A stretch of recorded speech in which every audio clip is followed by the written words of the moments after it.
बघून अगदी मनापासून खूप खूप कौतुक आनंद आम्हा सगळ्या बहीण भावंडांच्या मनात भरून आलाय. आपल्यातील अगदी प्रत्येकाच्या कोणत्याही छोट्या यशात आनंदात दुःखात साथ असते ती आपल्यांची.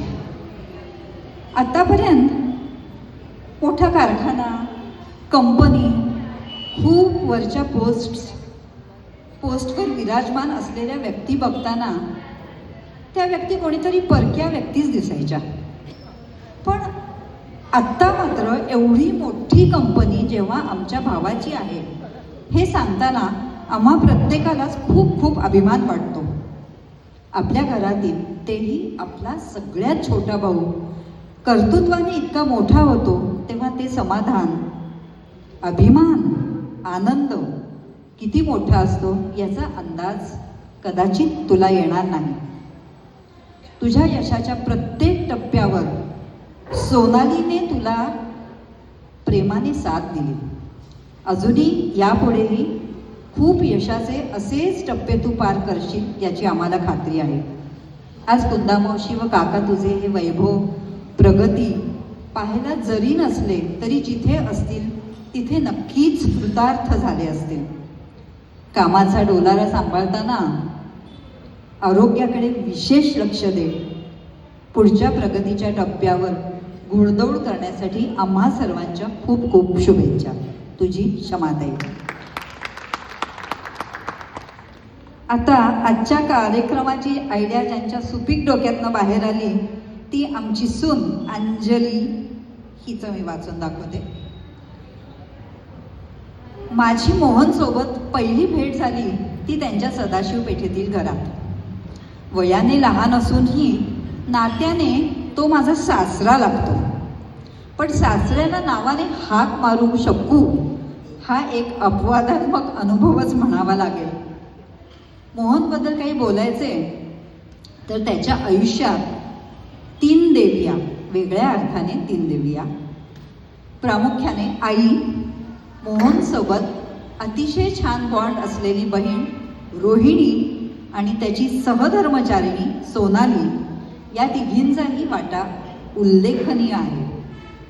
कुंदाआजींनी स्वभावाने करारी असलेल्या नवऱ्याच्या कलाने मोहनला त्याच्या मनाप्रमाणे सर्व करण्याची मुभा मिळवून देत राहण्याची मुलाप्रतीची जबाबदारी अत्यंत उत्तम रीतीने पार पाडल्याने आज या शिखरावर मोहन आपल्याला पाहायला मिळत आहे.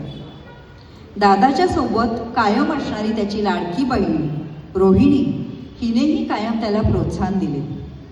त्याच्याविषयीचे अखंड कौतुक तिच्या बोलण्यात नेहमीच जाणवत राहते. मोहनच्या मनातील पसंती सगळ्यात पहिले त्याच्याकडून जाणून घ्यायची जबाबदारी कुंदाआजीने नीलवरती टाकली आणि ती यशस्वी झाली. मोहनच्या आवडीने त्यांच्या घरात आलेली सोनाली ही त्याची निवड सार्थ करत त्याच्या खांद्याला खांदा लावून कायम त्याच्यासोबत उभी दिसते. आजच्या दिवशी तिचेही कौतुक करावे तितके कमी आहे. तिच्या साथीमुळे मोहनला ही गरुड भरारी शक्य होत आहे यात शंकाच नाही. ही नवीन वास्तूही मोहनला तथास्तु असे म्हणत असणार याची खात्री पटते.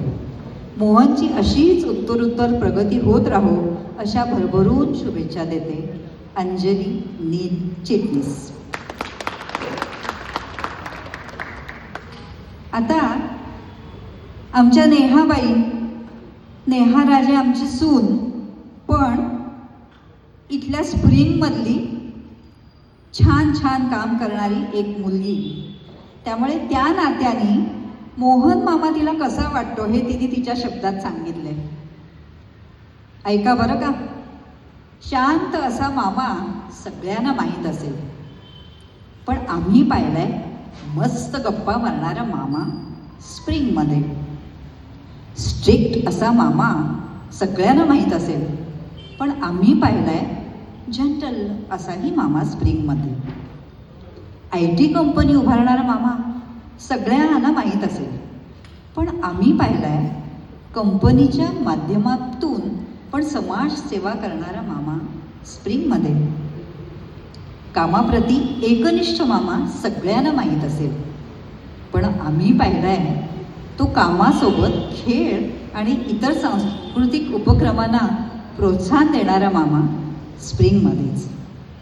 आयुष्यात पॉझिटिव्ह अप्रोच ठेवणारा मामा सगळ्यांना माहीत असेल, पण आम्ही पाहिलाय तो 200 कर्मचाऱ्यांना पॉझिटिव्ह ॲटिट्यूड देणारा मामा स्प्रिंगमध्ये.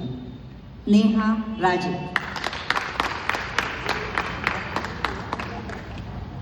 आणि ह्या सगळ्या पत्रांमधला शेवटचा आमचा नील, की ज्याची नीलची आणि मोहनची खूप लहानपणापासून छान दोस्ती म्हणायला हरकत नाही, त्याचं मनोगत आपण ऐकूया. सहकार नगरमध्ये आम्ही राहत असताना मोहन व माझा लहानपणी सहवास घडला. पण मी 1994मध्ये कुंदा आजीकडे राहायला आलो तेव्हापासून मोहनचा आणि माझा खऱ्या अर्थी प्रवास सुरू झाला. एकमेकांच्या मनातील गोष्टी आम्ही आपापसात बोलू लागलो. असा तो कालावधी. आम्ही काका पुतण्या, मामा भाचा असे न राहता मित्र होऊन गेलो. सदाशिव पेठेतील छानशा वाड्यात एकत्र राहिल्यामुळे मोहनचे आत्ताचे यश पाहून सर्वांपेक्षा जास्त आनंद मला झाला. कुंदा आजीच्या मदतीने तुझ्या करिअरला सुरुवात झाली. आज तू जे शून्यातून विश्व उभारले आहेस ते पाहून आजी आणि आजोबा धन्य धन्य झाले असते. तू तुझ्या कंपनीचे केलेले चांगले नेतृत्व, कंपनीसाठी केलेले योगदान अतिशय कौतुकास्पद आहे. तुझा शांत स्वभाव, दुसऱ्याचे ऐकून घेण्याची क्षमता, योग्य विचार करण्याची, योग्य वेळी योग्य निर्णय घेण्याची क्षमता अतुलनीय आहे. तुझे साधे राहणीमान आणि उच्च विचार खरेच वाखाणण्यासारखे आहेत. तुझ्या धडाडीच्या निर्णयामुळे कितीतरी कुटुंबांना उत्तम रोजगार, उत्तम राहणीमान उपलब्ध झाले. एवढ्या बिझी शेड्यूलमधून कुटुंबाला वेळ देणे, कुटुंबातील सर्व कार्यक्रमांना वेळ देणे हे आवर्जून करत आलास. सगळ्या थोरा मोठ्यांचा आदर जपलास. तू सुरुवातीपासून आत्तापर्यंत ज्या पद्धतीने सर्व अडथळ्यांच्यावर मात केलीस ते खरोखरच तुझी व्यवसायाबद्दलची लवचिकता दर्शविते. तू तुझ्या कंपनीचा देश-विदेशात केलेला विस्तार, तुला बाहेर देशात जाणे शक्य असूनही तू देशातील लोकांसाठी तयार केलेला रोजगार व पर्यायाने देशासाठी केलेले काम अतुलनीय आहे. तुला माझा मनापासून सलाम आणि पुढील वाटचालीकरिता खूप साऱ्या शुभेच्छा. नील. आता हे सगळ्यांचं मी वाचून दाखवलं, त्याच्यामुळे तुम्हाला असं वाटलं असेल ही खूप वेळ बोलते, पण माझ्यासाठी मी काहीच बोलले नाही. त्यामुळे आता मी 2-3 मिनिटं माझं स्वतःचं बोलायलाच पाहिजे ना. कुठे बोलले? ते पत्र होतं. आता अंजलीने काय सांगितलं की तुमच्या मनातला मोहन, तर माझ्या मनातला मोहन खरं सांगू का, मला आठवतोय कुरळ्या कुरळ्या केसाचा गुब्बू गुब्बू मोहन, की जो कोल्हापूरला दर सुट्टीमध्ये कुंदा मावशीबरोबर मे महिन्याच्या सुट्टीत यायचा. तो ज्यावेळेला पहिल्यांदा बाळ म्हणून आला आणि नंतर ज्यावेळेला कुंदा मावशी त्याला घेऊन पुण्याला आली, त्याच्यानंतर आमच्यामध्ये एक साधारण 7 वर्षाचं अंतर. त्यावेळेला मला मोहनचं इतकं वेळ लागलं होतं की मोहन म्हणजे मला सुचायचंच नाही काही. म्हणजे अक्षरशः मी आईला माझ्या सारखी म्हणायची की आई, मोहनला कधी गं घेऊन येणार कुंदा मावशी, सांग ना मला. ती म्हणायची आता अजून एवढ्यात नाही गं, आता 1 वर्ष वाट बघायला लागेल. आणि मग पुण्याला आम्ही आलो की पहिल्यांदा काय तर मोहनला भेटायला जायचं. त्यावेळेला मला आठवते तो मोहन, मी सांगते, कुरळे कुरळे केस, त्याचं जावळ मला असं वाटतं खूप उशिरा काढलं होतं. कुरळे कुरळे लांब लांब केस आणि तो असं गुब्बू, हे मला त्याला उचलता पण यायचं नाही, पण तरीसुद्धा मी त्याला असं जोर करून कडेवर घ्यायची आणि मग क्षमाताई करून तो मला घट्ट धरून बसायचा. खूप छोट्या आठवणी असतात, पण त्या अक्षरशः अशा कायम लहानपणाच्या आठवणी खूप खूप खोलवर रुतलेल्या असतात. अजून मला आठवतो तो मोहन सदाशिव पेठेतल्या त्या घरामधला. घर किती छोटं असो, प्रेम मात्र आम्हा सगळ्यांचं इतकं मोठं होतं की त्यावेळेला मी ज्यावेळेला शिकायसाठी पुण्यात आले आणि ज्यावेळेला मी सारखी कुंदा मावशीकडे यायचे, दर 1 आठवड्याला माझी त्या निळ्या सायकलवरनं चक्कर मावशीकडे असायची. तिला माहीत असायचं मी कुठल्या दिवशी येणार. मी येणार म्हटलं की ह्या दोन्ही मुलांच्या खाऊचा तुकडा मावशी माझ्यासाठी काढून वाटीत ठेवायची, पण त्याचा सुद्धा आनंद मोहन आणि रोहिणीला व्हायचा. आणि ती म्हणायची शमाती कधी येणार, शमाती कधी येणार. आणि अक्षरशः मी यायची वेळ झाली की तिथे अशा त्या मोठ्या मोठ्या खिडक्या होत्या. त्या खिडकीतनं मला मोहन आणि रोहिणी असे डोकावत बसलेली दिसायचे. आणि मी पण वरती बघितलं, मला इतका आनंद वाटायचा की या छोट्या माझ्या बहीण भावंडांना कधी भेटायला जाते असं वाटायचं. त्यानंतर यायची राखी पौर्णिमा. प्रत्येक राखी पौर्णिमेला राखी बांधली की मोहनचं आपलं दर वेळेला एक वाक्य, शमाताई तू एवढीशीच राखी आणली, मला अजून मोठी राखी पाहिजे होती. मग मी पुढच्या वर्षी परत थोडीशी मोठी राखी शोधून आणायचे. मग नंतर तर एकदा मला आठवते एवढी मोठी राखी त्याच्यासाठी आणली, तरीसुद्धा शमाताई एवढीच राखी, ह्याच्यावर मोठी राखी नाही आणली. त्याला आठवतं की नाही माहीत नाही, पण मला ही गोष्ट चांगली आठवते. पण मोठं हवं ह्याच्या मागे माझ्या भावाचा खूप मोठं ध्येय बाळगण्याचा जो हेतू लहानपणापासून त्याच्या मनामध्ये होता, तो त्यावेळेला मला कळला नाही.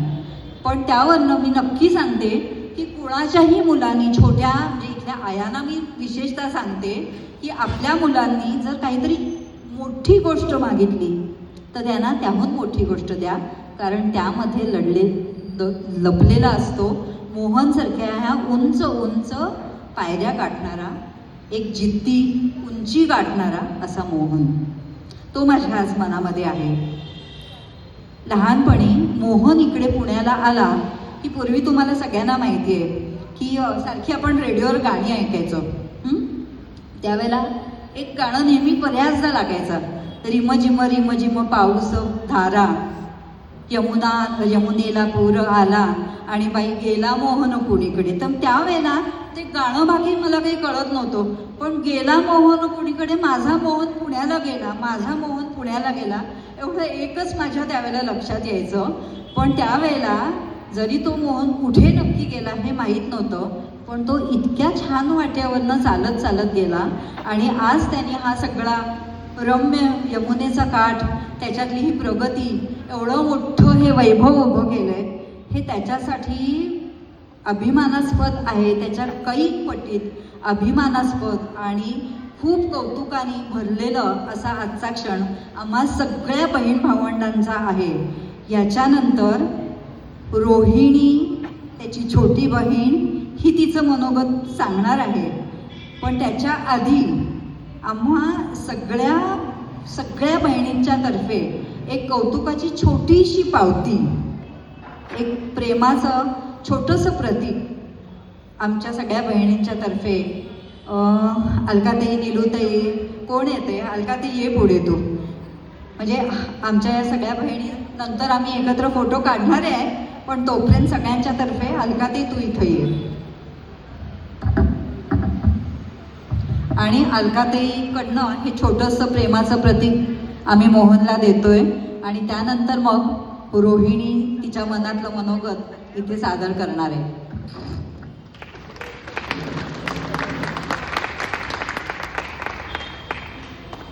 इथे आता स्टाफ नाही आहे, त्यामुळे असे लाड करायला स्टाफ म्हणजे 2 लोक आहेत, त्याला तो मामा असं